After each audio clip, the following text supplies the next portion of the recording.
up, everyone? Welcome to another exciting episode of the Brown Girl Green podcast. I am so excited for you to meet today's guest. His name is Chris Desai, and he is the founder of the sustainable luxury brand Vayyu, as well as the Vayyu Foundation, which came from Vayyu, which also was the foundation, saying foundation a lot, of the UOcean project. The UOcean project is an amazing initiative that is focused on trying to clean up approximately 2.2 billion pounds of plastic waste from the oceans by 2030.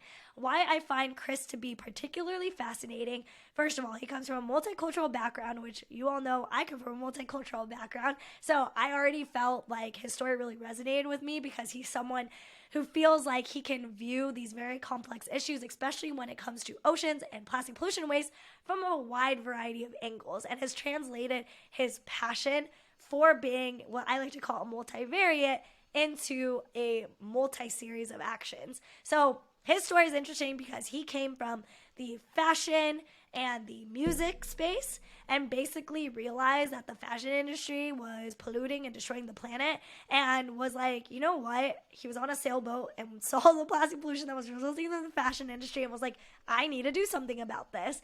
And so he decided to basically take his knowledge of fashion and business and merchandise and make a sustainable luxury brand, which is now number 2 in the United Kingdom, which is insane.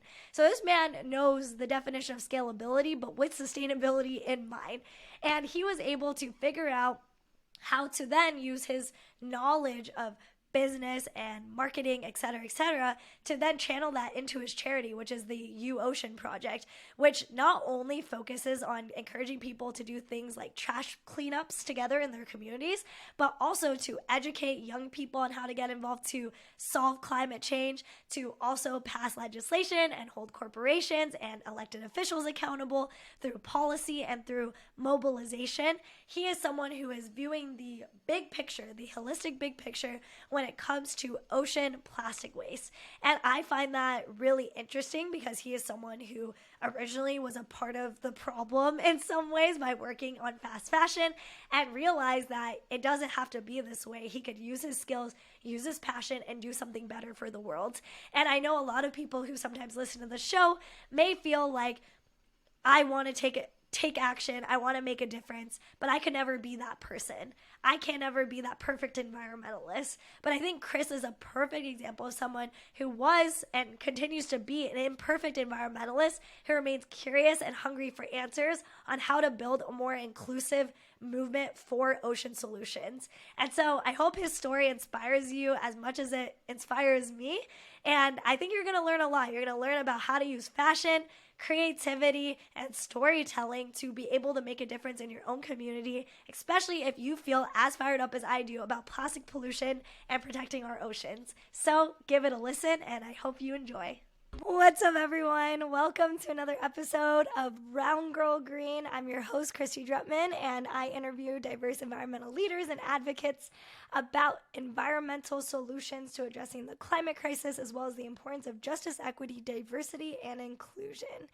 In today's episode, we are joined with a huge ocean advocate who is doing really innovative stuff to change the game when it comes to storytelling about protecting our oceans.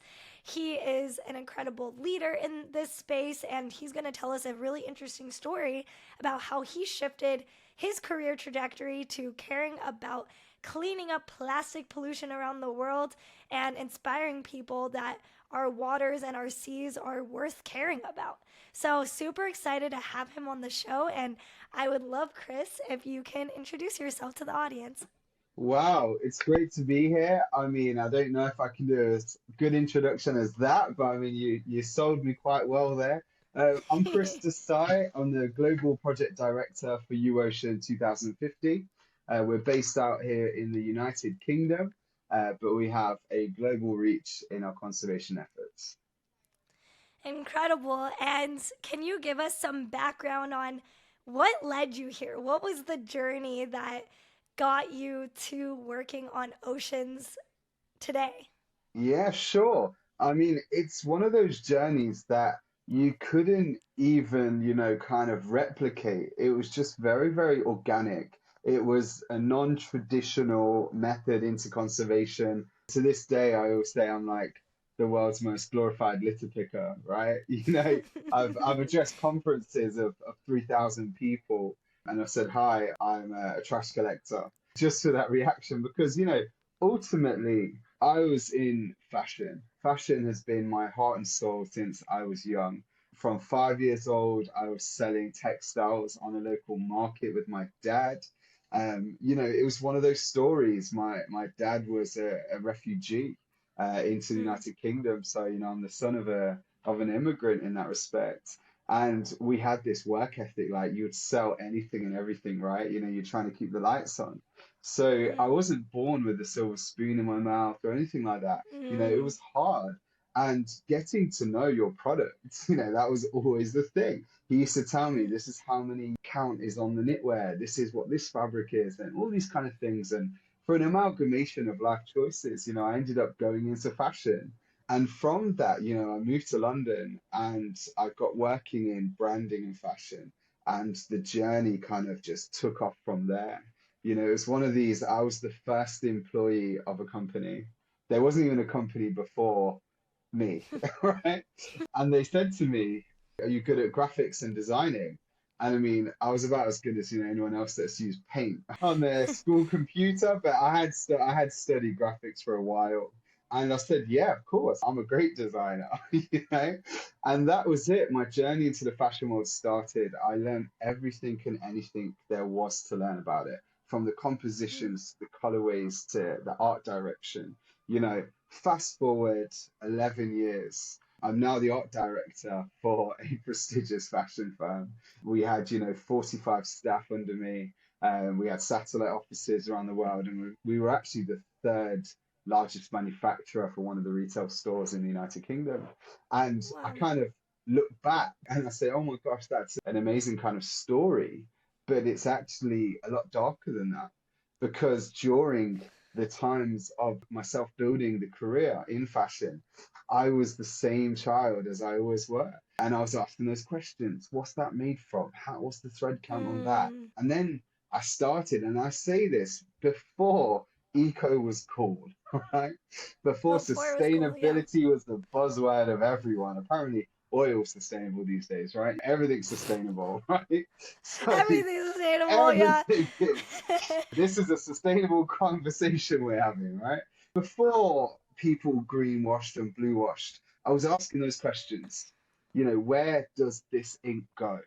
Is this made of plastic? A lot of people don't even realize that polyester fibers are plastic, direct Hmm. from oil. So asking these questions for years and years and years. And as I started at the peak of my career, I was spending ridiculous amounts of time, 18 hours a day in the office, right? And every single Friday, I'd be like, zoom, straight out of the office to the coast. I'd be on a beach somewhere, sailing, water sports, diving, doing something to try and find my sanity, right? And during a weekend away, I came back and it was one of those Monday morning. It's 5 o'clock in the morning. I was there to open the office at 6. And, from everyone around me looking at my life, it would look very successful. And it was so far from the truth. It was unbelievable that this thing that I loved, I had started to do all of that research. I'd gone down the rabbit hole that of microplastics, of being in the factories and asking them, where does that ink go? And getting pushed off every time until eventually, I used my position to say, look, if you do not tell me, we won't be working with you. And that's when I say I kind of grew a backbone maybe of something, who knows? And when I truly started to see the impact of what the industry I was in was doing, I realized how devastating it was. The second biggest polluter in the world. And this is, something that millennials, Gen Z, everyone's shouting about fashion, fashion. And I'm like, if you love the environment, you would not be buying this, right? Mm. Hmm. And 5 o'clock in the morning, I look in the mirror and I was finished. I was done. I was Wow. the complete opposite of what anyone else in my life thought. And I had that real honest conversation with myself. And you know what, Christy, it was the first time in my life I was honest with myself. And Mm. I looked in the mirror and, I won't say the words I said, but I'll say similar. and I said, "You are a bleep bleep bleep hypocrite. You really are, right? Yeah. You are such a hypocrite. It's unbelievable. How can you honestly say you love the ocean, you love this, you love the planet, you're trying to be sustainable when the very framework I built my life in was unsustainable?" And that was Yeah. it. That moment changed my life. I walked into the office, resignation, paper on the table, that mic drop, literally. And that was That's it. amazing. That's where that journey started from. From that, it was once again just organic. I took 6 months out. I literally got on a boat, right? I went out to sea. I left my phone, I left my laptop behind, everything, because I genuinely needed to find who I actually am. Not this Whew. persona that I had created, this fabrication to the world, Chris Desai, fashion mogul, all this kind of stuff that it was just, yeah, to everyone else. But to me, I was the biggest hypocrite going. And I can be vulnerable enough to say that. And being at sea for 6 months, it wasn't like Bahamas and luxury. This was cold, British, UK weather, like it was -2. It wasn't what Wow. everyone thought, and it wasn't a luxury yacht. It was this battered up old sailing boat. But being on that yacht, I had a moment. And once again, just like the hypocrite moment, it had all been leading up to this single moment in time. And, I was meditating on the front of this yacht. And it was once again, I think I have a connection with 5 in the morning. I can't help myself. 5 a.m. revelations. Yeah. Yes. And on the front of this boat, I had the most beautiful moment that would change my life. And the dolphins were looking up out of the water and looking at me in the eye. And yeah, I had this moment where, do you mind if I get into it actually? Do you want me to tell you? Please. Yeah, No, this so I is can great. just I'm on talk like the it. edge of my seat. Like, tell me. Okay. I need to know what the dolphins told you. Well, yeah, no, these dolphins are on the bow wave and they kept looking up at me. And this one dolphin specifically, honestly, was like eyeballing me. And I kept looking down and then looking away. And then I thought, it would have gone away. And then I looked down and, even that, that we can't look animals in the eye. Why is that, Why couldn't I look Whoa. down in the eye? And I looked down and it was there again. And then the moment happened. Like, we hit this wave and it was only just a normal wave. And as I was meditating and, I was kind of in and out of meditation, you'd feel the water spray on your face, right? Just like Mm. hit the wave, hit the wave. And then as I saw this dolphin and I closed my eyes, we hit the wave and I felt my body jerk forward and then nothing, like absolute silence, as in no sounds around me, no water hitting my face, like absolutely nothing. And from that, I opened my eyes because I thought, oh my gosh, like what's happened? And I looked around in front of me, and honestly, it's an experience that, maybe some of the audience could relate to, and maybe some completely can't, but it's just my truth. And I looked in front of me, and as the water had kind of came up, it was like frozen in front of my face. And I mean this like it felt for a millisecond, a minute second, I'd been taken out. Like my perspective, my awareness was not there. And then it was like, something, it was like it came straight through me. And you know how you're sitting on a chair right now? I'm sitting on a chair, right? You can feel the chair beneath you. Imagine that feeling on steroids. So I literally feel as if I could feel, and this is the strange thing, I could feel like the grain of the sand underneath the boat on the bottom of the ocean at the same time as feeling that I could taste it. It's like the taste of earth. It's like I then within a second it shoots back and I can literally feel and I can see myself on this boat. And it's like I understood for that token second. I mean, tears streamed down my face. And I just understood, I always say I don't ever feel I deserved Mm. that moment with God, with life, whatever you may call it, that I felt connected to every single thing that ever existed and does exist and will exist and doesn't exist today. Like it's literally a divine connection. And from that moment, I just felt immediately, I closed my eyes because I actually thought I'd died. to an extent. I genuinely thought, this is it. Maybe I fell off the Wow. boat, got chopped under the propeller or something, or the keel. And honestly, I closed my eyes again, and then it just hit me. It was like the water on my face.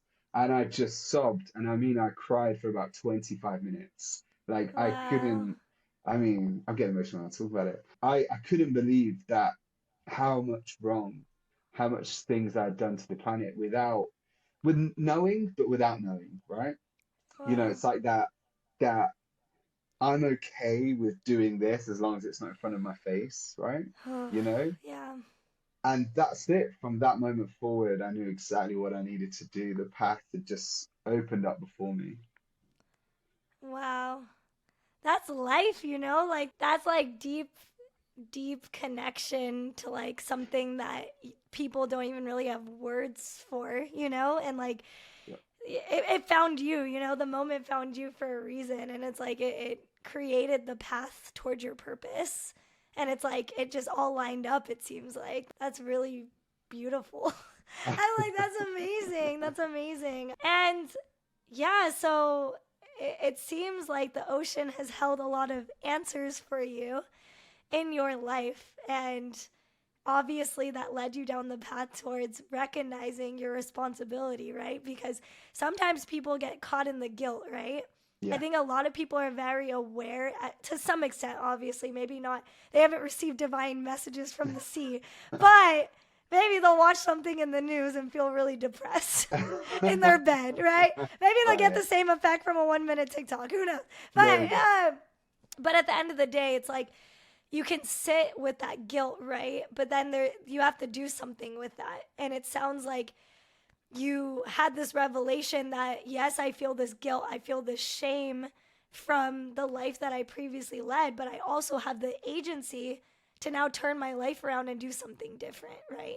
And so when you had that turnaround pivotal moment, Yeah. how did you move forward then? How did you know what to do to take action after you made the pivot? Tell us about that part. Of course. I think this just complements my character in a bad way. What I did is, I think I've been quite actually proud that I choose the easiest route to get the best results, right? That was my Yeah. job, right? The easiest route to get the best results.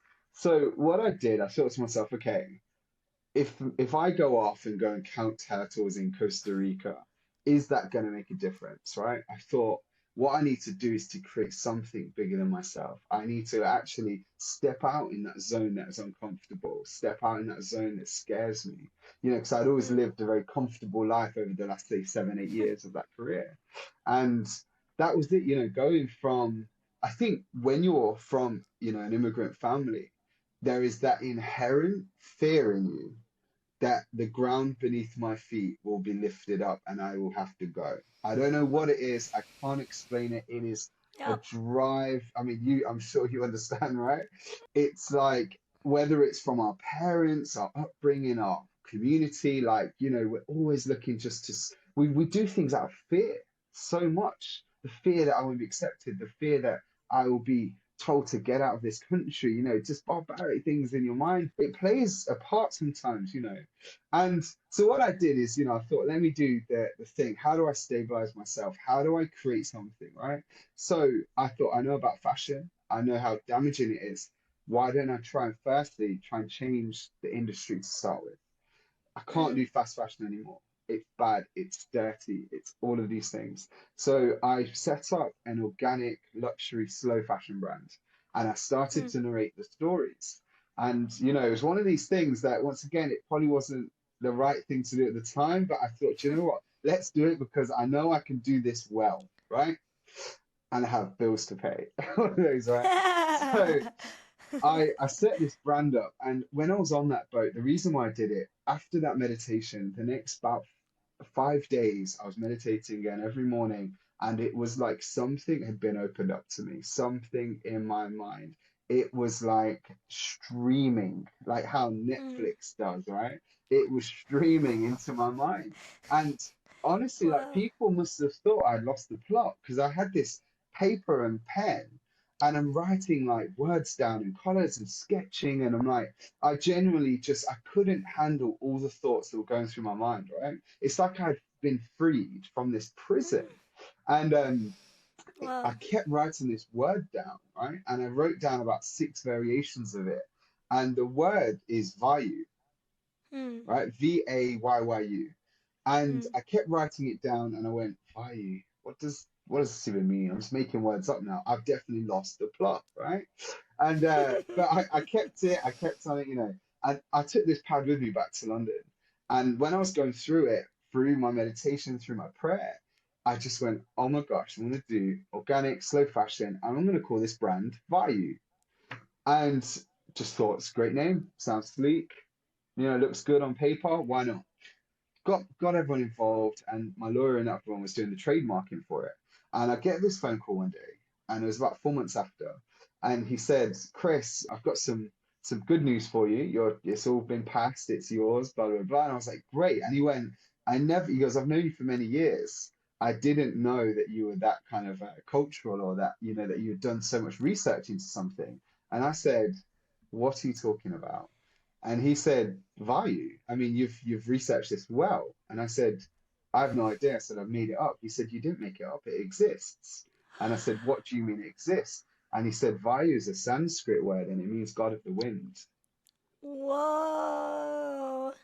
And that point, once again, like, boom, just sobbing, like, Oh feeling my that God. I'm in, like, like the Hunger Wow. Games, that my life is being constructed around me without me even knowing that I'm just this character. And Wow. that was it. I mean, fast forward, I launched Vayyu, organic, slow. We use like sound filtration pits, diaffluent systems, organic fabrics, no plastic, biodegradable stuff, very much. We used to say, look, only buy what you need, don't buy two, just buy one. We limited purchases, all that kind of stuff to create a slow fashion market. Keep that t-shirt for 10 years, not 1 week, you know. And 2 years in, we reached the second most ethical brand in the UK by the Good Shopping Guide. Um, Wow. I mean, Because it's you still, know what to do. You got the I, skills, but you I, used it for good. well, I don't know about that, but yeah, it worked, right? I think there's forces at play here, right? So that happened, right? But then once Right. again, Christy, it's like I was sitting there and I had this overwhelming feeling that I've just done the easy option. I've said I want to help the planet. I've done this sustainable brand that's made a bit of money. We've got a bit of fame from it. And I went, oh my gosh, I am still not repairing the planet. It's like I can't help Mm. this inherent ego within me, the selfishness potentially.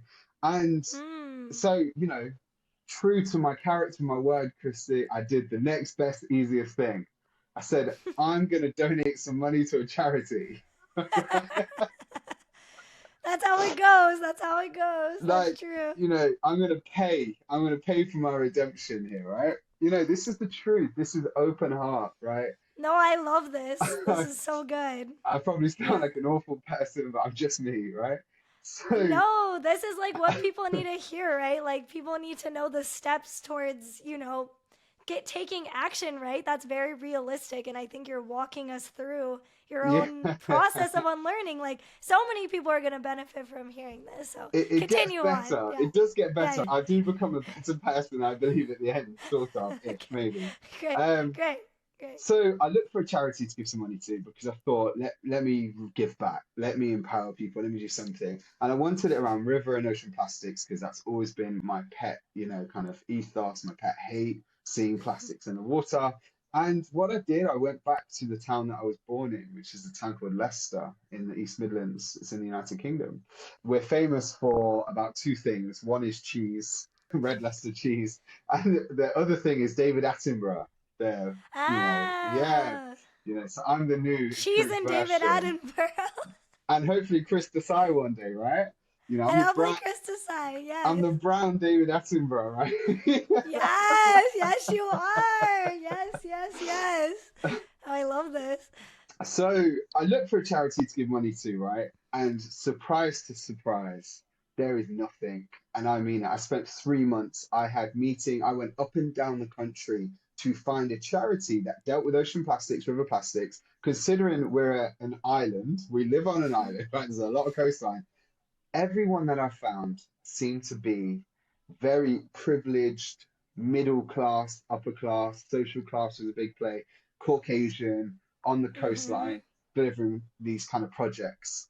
And I mean, it's amazing. It's great what they're doing. But I kind of went, you know, I'm a brown kid from the city. Like, how does this, how am I ever going to be a part of this? You know, talk about imposter Mm-hmm. syndrome.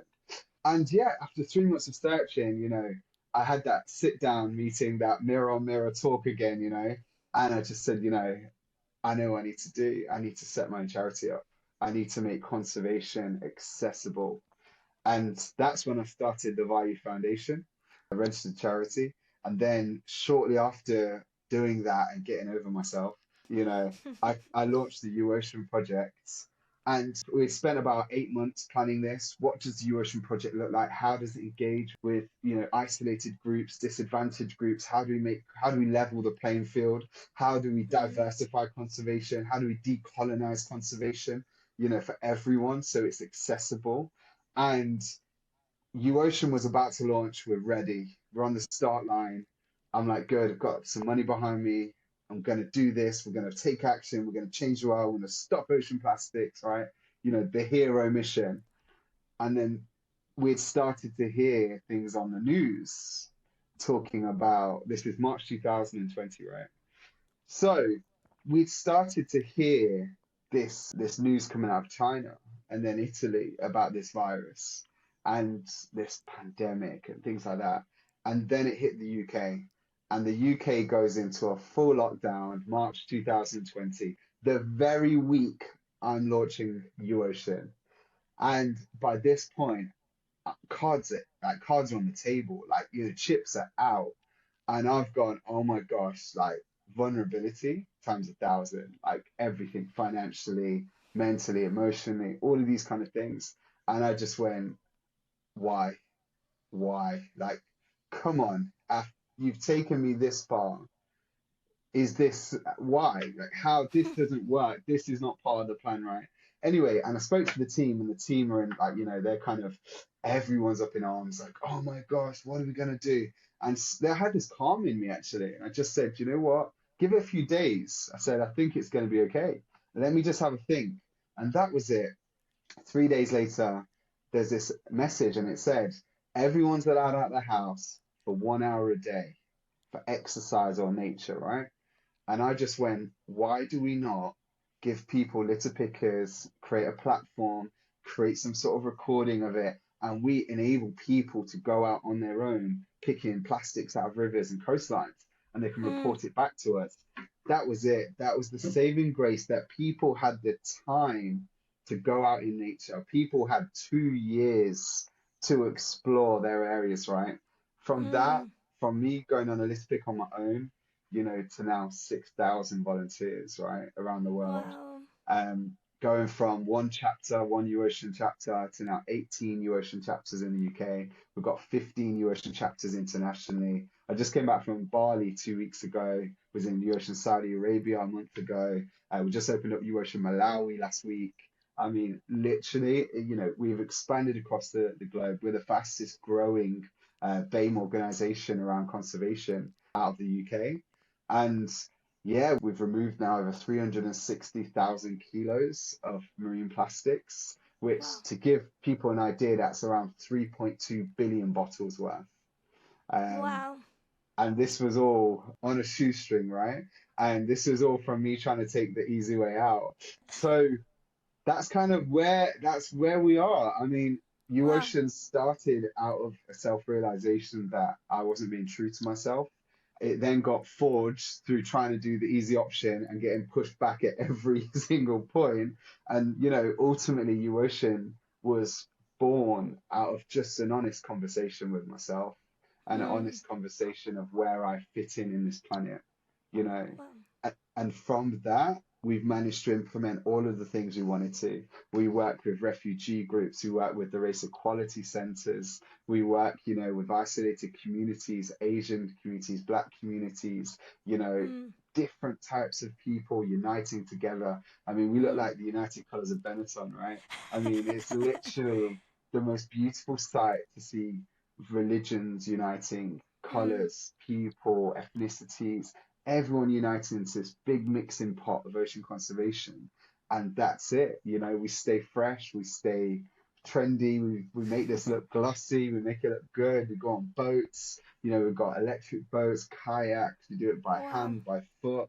I mean, we get out there. So Wow. yeah. Well, it's impressive. I mean, the rate at which you all have grown in even a short amount of time is a testament that I think more people are waking up to the realities that our oceans need help and they need support, and they have been so polluted and ignored, and humanity has only explored such a small minuscule percentage of our oceans, right? And even in that minuscule percentage, it's polluted with our own waste. So it's crazy to like reckon with it all in some ways.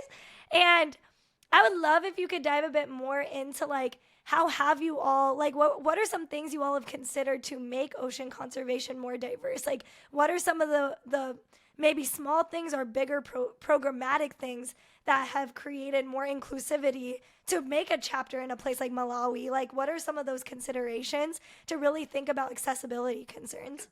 Of course. I think, it all stems, like I was saying earlier, from that honest and open conversation. It's Mm, about taking the ethos that what may be true to me might not be true to someone else. It's about saying what may be accessible to me might not be accessible to someone else. So, there's this whole Western saviorism. I'm not sure if we coin that term quite a lot in the UK.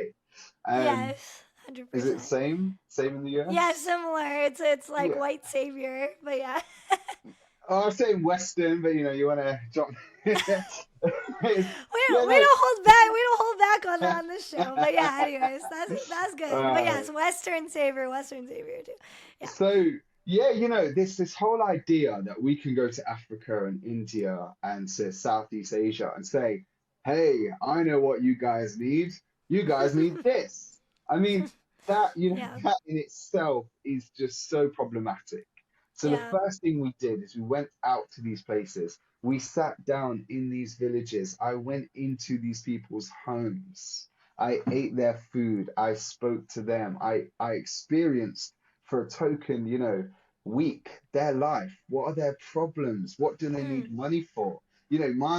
My version in my mind of how Asia is or Africa is or this is, being an ethnic minority in England, we have our own like microcosm of culture, right? We mm-hmm. don't truly, when we go back to the homelands, it's like we're foreign. Right? So it's that kind of idea of going out there with no preconceptions and Mm, saying, what do you need? How can I facilitate you to make this happen? And here's the educational piece behind it. Here's the environmental piece behind it. Here are mm, most importantly the resources behind it. Here's the money. Here's the equipment. Here's the job. It's about actually being practical. It's so easy for us, in this hemisphere to say, you know what, I'm going to volunteer my Saturday and Sunday to go plant trees and remove some plastics from a river. When you're in a country where it's hand to mouth, $2 a day, $1 a day, you don't have the luxury of taking time to be a conservationist.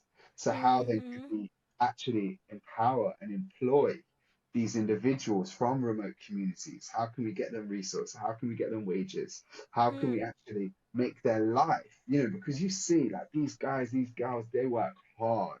yeah. They know the meaning of hard work. Yes. And it's like we work hard, they work harder because they're Yes. working to survive, and that's a Yeah. very different thing than us here. So we literally went and listened. That's all I could say is we listened. We then started working. What are the barriers to entry here? Is it cultural, right? Why are people not Mm, recycling? Why are people not putting their rubbish in a bin? Oh my gosh, because there's no bin service. The country has no infrastructure, right? You know, it's mm-hmm. so easy for someone to point and go, oh, it's Africa and India that pollute the most and the Philippines. It's Yeah. like, well, but why? People, humanity, I believe with all my heart, are inherently good. There's some Yes. bad people out there, but I think there's so many good people out there, so many people to support. And when you realize that and you ask those questions, then they say, like I was sitting on this remote island in Indonesia and I asked the question because there's burning piles of plastic all around me. I mean, literally, like up my nose, in my eyes, burning. And, I had to detox when I got back, trust me. But I was asking Yeah. them, why are you burning this plastic? And, I had a translator and they just said, there is no bin. Like, Simple as that. Simple as that. simple as Yeah. that. There is no bin day. There is no government bin. There is no So what are you gonna do? collection. There is no recycling facility. Therefore, we either throw it in the ocean, river, or burn it because that makes sense, right? Yeah. And that's a hard thing to hear for a lot of people. Even on the show, I'm sure a lot of people, I'm sure there are a lot of people that are aware of certain things, but I'm sure there's a lot of people that are still learning. And, Mm-hmm. when you go somewhere where they don't have the infrastructure, I always say, what would you do in that situation? You'd do the exact same thing as they're gonna do. You wouldn't Mm-hmm. what are you gonna do? Pile it up in your front living room? Of course you're not. You're Right. gonna throw it outside. You're gonna get rid of it. You're gonna do something, right? So then we started to look at everything. So like cleanups, education, and advocating for a better Mm. world, a cleaner world, and then actually putting infrastructure in place. We went then to the recycling houses, the recycling facilities. We then spoke to the community. We then set recycling facilities up if there's not one there. We Mm. really started to look. Then we're saying, why are we getting it from the beaches and in the open ocean when we can put a river barrier in place and stem the bleeding, stem the plastic pollution problem? So then we Mm. started to implement river barriers. And then Wow. our amounts started to add up tons a day. And then we're employing people to clean the barriers. We're employing local people to create the barriers. We've now created this, blue economy So around the cool. ocean that's accessible, that is diverse, that levels that playing field, I where there's love no that. excuses, there's just action, right? Less talk, more action. And that's what I love about what you all are doing. It's not just about trash pickups, it's so much deeper than that because you all have identified that this is a systemic issue. And so I'd love for you to talk a little bit more about the advocacy and education pieces, specifically the advocacy, because I know that's a big part of like where you all are pushing your programming moving forward. I'd love for you to share a little bit more about that. Yeah, of course. I think it always starts with education. You can't advocate without good data, good Yeah. education, good knowledge about this. So it's about when you can relate that data to the person that doesn't necessarily know about ocean plastics, river plastics, care about that. When you start putting that data out there and saying, in the UK, the average person consumes around 2.5 grams of plastic a week. That's a credit card in their food, water, and air. So you're eating a credit card a week of plastic because of this problem. How do you feel about that? Mm. Right? When you start putting it in terms that everyone can understand, like a person like me can understand, right? Not a conservationist out of training. I am now a conservationist, apparently. For the average person that studied something else, that engineering, that studied marketing, media, journalism, whatever it may be, Right. putting things into perspective. And that's when we started saying, okay, look, why are we still using single-use plastics? What can we do about that? Going to Parliament, speaking to the members of Parliament, MP, legislation, advocation, Mm. awareness evenings, going into schools as well, right? Imagine this. We go into inner city schools. We speak in with children, that are first, second generation and kind of ethnic minorities. And, Mm. I can relate to them because it's like my culture. It's, my Mm. people. So it's very much kind of saying, you know, just because mom and dad said this is how we do it doesn't necessarily mean it's right, right?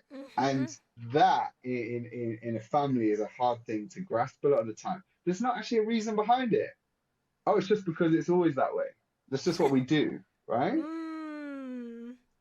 And I think these are the conversations we start to have, which makes everyone uncomfortable, right? This is that Yeah. conversation when I walk into like a family event and everyone's like, oh, here it goes. There's no pink elephant That's in the room such a here. thing. That's so true.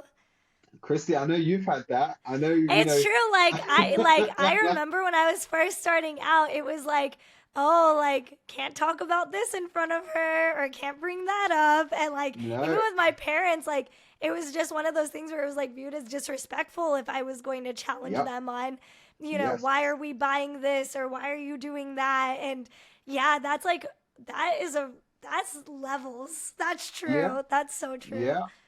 And that's what we talk about. These are the barriers to entry.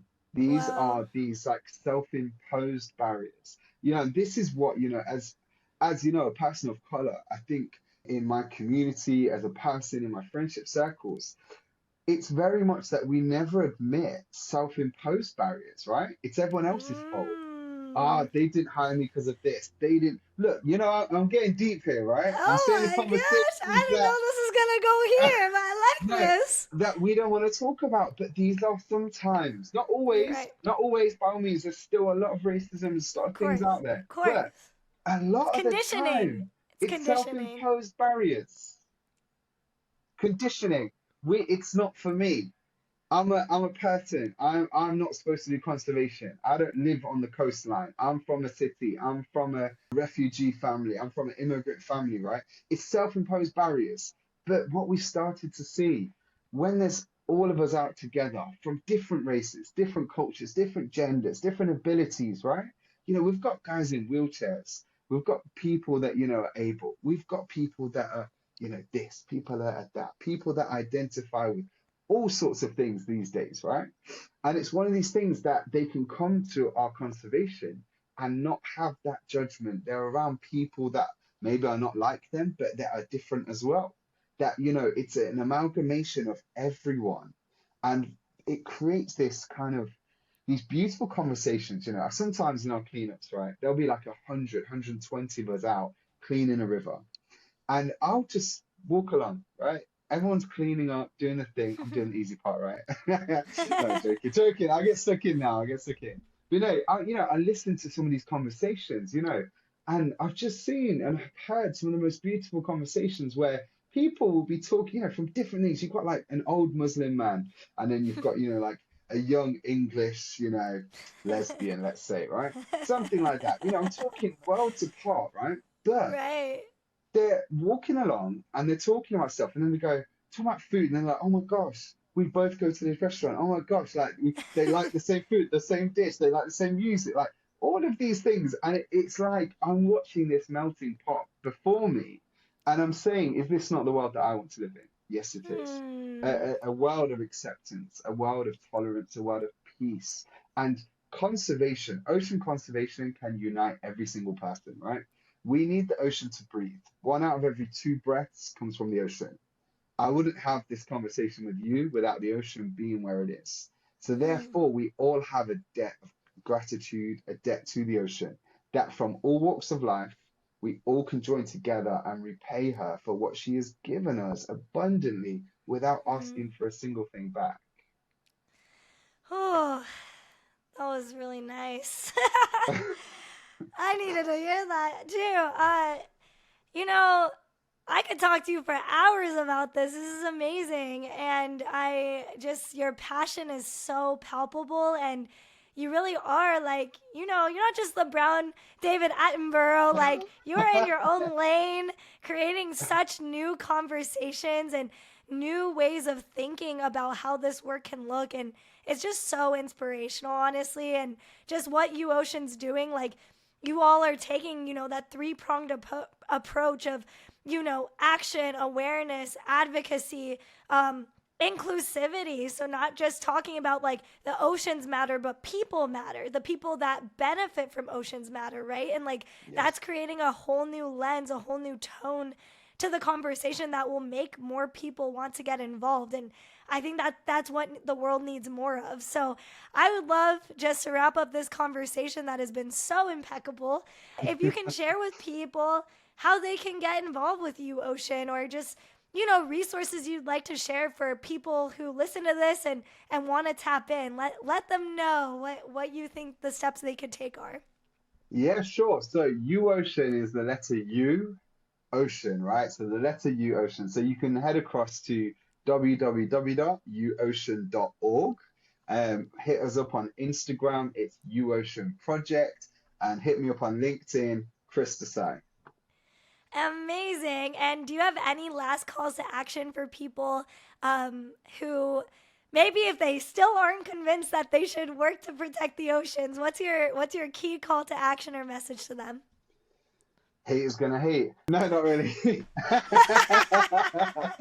No, my last call is, do you know what?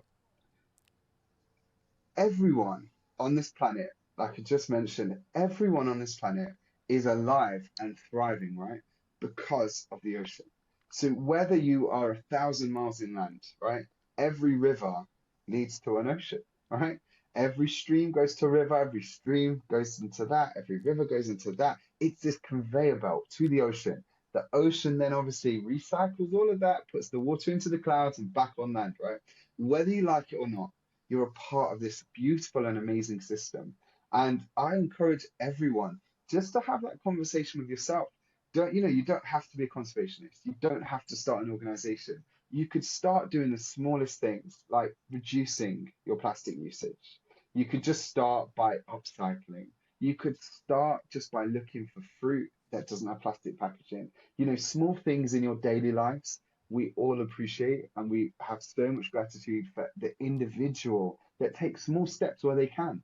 You know, Steps that they can afford to take. You know, Conservation can be one of these things, right? Like you said, the accessibility of it. You don't Mm, have to be near a sea, you don't have to be rich, you don't have to be white. Anyone can do this. You can all look mm. after the ocean in your daily lives. So just take action in the smallest way possible, and it'll be greatly felt. Incredible. And, I think the biggest takeaway I'm getting from this episode is that no matter what your starting point is, every person has a role to play. And I think, developing that consciousness that you do have the power and the resources, whether big or small, to do something within your own agency. I think you are a living example of that, right? Like, you went on your own journey, but every single person on this planet can develop that own sense of consciousness shift if they allow themselves to be open to it, right? So I hope that if you listen to this episode, that you really absorbed Chris's message of his own journey and shift in consciousness, and maybe it'll can encourage you to also challenge yourself on ways you can open yourself up to those energies as well. So thank you so much, Chris, for being on the show today. Such an inspiration. I can't wait to continue to build with you and collaborate and continue to build our friendship as well. And thank you, everyone, for listening to this week's episode of the Brown Girl Green podcast. I was your host, or I continue to be your host, Christy Drutman, and I interview environmental leaders and advocates about diversity and inclusion, as well as creative solutions to the climate crisis. Make sure to subscribe to the Brown Girl Green YouTube channel, the Brown Girl Green podcast, wherever you get your shows, and the new Brown Girl Green podcast Instagram. Thanks, everyone.